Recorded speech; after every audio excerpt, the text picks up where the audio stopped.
New information on the bullying scandal rocking the Miami Dolphins. Jonathan Martin recently checked himself into a South Florida hospital to be treated for emotional distress. And sources now are telling the Associated Press that Martin considered quitting football altogether even before he went public with bullying allegations against a fellow player. He's since, as you may know, left the team. And offensive lineman Richie Incognito has been suspended from the Miami Dolphins. And as the turmoil is swirling, the Dolphins head coach vows the team will stay united. I believe in the men in our locker room, and I believe in our coaching staff. And that's exactly what I communicated to them today. I have full faith and confidence that we will stick together as a team, that we will focus on the task at hand. Meanwhile, some of the Miami Dolphins are speaking out and backing up Richie Incognito, saying if there really were a problem, including the sending of threatening and racist voicemail messages, as have been reported, then surely they didn't know about it. I had no clue about the voicemail. I'd never seen that, never heard about that. All I know about Richie is he was a great teammate to me. I saw him being a great teammate all the time. You know, does he like to give guys a hard time? Yes. Does he like to pester guys and have fun? Yes. But he brought a lot of laughter to this locker room. He brought a lot of cohesiveness to this locker room. And he was the best teammate that I could ask for. I would say, you know, Jonathan's like Richie's little brother.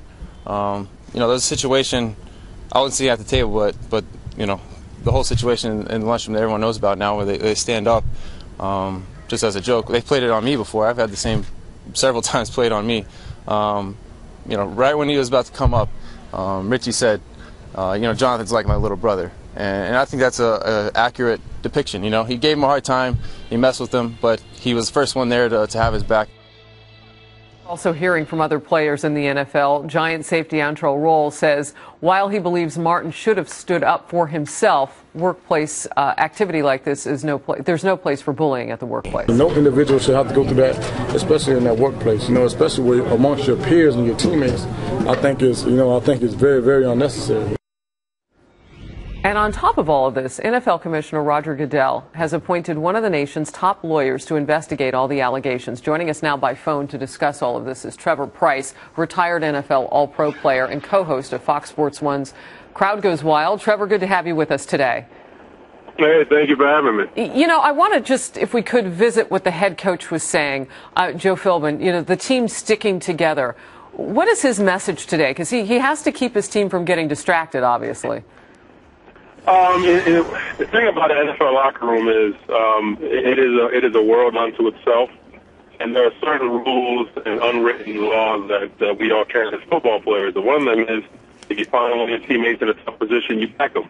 Now, whether or not you do that inside the locker room is one thing, but to the outside world, you need to have a united front. So that's what he's saying, let's have a united front. Now, what happens in the locker room when the cameras aren't around, who knows? And I guess we're now finding out what they were doing. As a team, forget Richie Incognito for a minute, but just as a team, it's a hard nose. They're trying to teach a culture so they could get off the losing snide. But, you know, this is the result of that. You know, football is a violent game. And I'm going to have to guess that when people see these reports, they're going to think, well, these guys have a lot of testosterone flowing through them. They probably have problems on and off the field. They don't really see, some critics see a problem with any of this. What is being said in the NFL? You have a lot of contacts with players. What's the skit? What are people saying? You know, it's that same old adage, nobody wants to see how the sausage is made. You know what I mean? And the thing about Jonathan Martin to me is he came from a hard-nosed program at Stanford. So he knows, and I'm guessing that he knows what he was in for when he went to NFL locker room. Maybe not at this degree, but Jonathan Martin is a big physical, violent guy. He plays in the NFL. He plays offensive tackle. So this is, to me, Richie Incognito aside, this sounds like a guy that did not want to play football. Interesting. And was almost looking for an out. Quite honestly, he was looking for an out, and you know something as sophomoric and juvenile as a get up from the lunch table prank can drive him over the edge. Then you kind of have to question whether or not he wanted to play football again.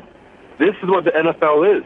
This is a bunch of grown men being paid a bunch of money to act like children, and that's what we do. And that's what the fans love. But let's just honestly, my 7-year-old plays football, and so does Richie Incognito, except for he's paid $4 million a year to do it. But he's the a lot attitude bigger. is the same. Right, and he's a lot bigger, but the attitude is the same.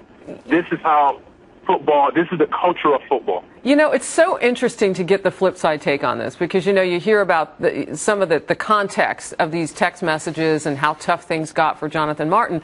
But then on the flip side, you see Antrell Roll with the Giants saying, well, wait a minute, it was part of his responsibility to stand up against this. And then I hear you saying, well, it's a tough sport. You should have stuck. So what should Jonathan Martin do at this point if he thinks he ever wants to play football again? I am going to go on record and say he doesn't want to play football anymore.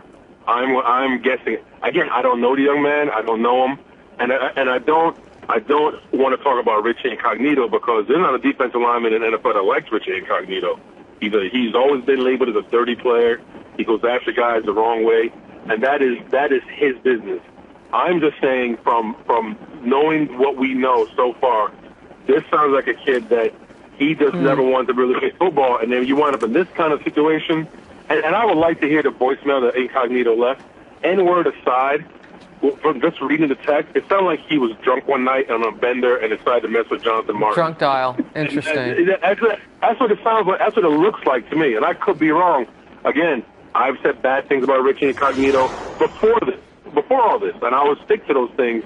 But there's another side to the story in saying Jonathan Martin kept this email for a purpose. All right, Trevor, before I let you go real quickly, let me just cut in here. Would you take the football field tomorrow with Richie Incognito? Because that's really the bottom line here. Would you play with him? Would you play against him? Play against him, absolutely. Absolutely. There's no question about that. I think a lot of guys would like to play against him right now. Taking the football field with him, you know, here's the thing. The NFL players, at the end of the day, we're mercenaries. We go to the highest bidder, and we are told to do our job. Now, with the coaches' job and the GM's job and the owner's job, it's who he puts out there with you.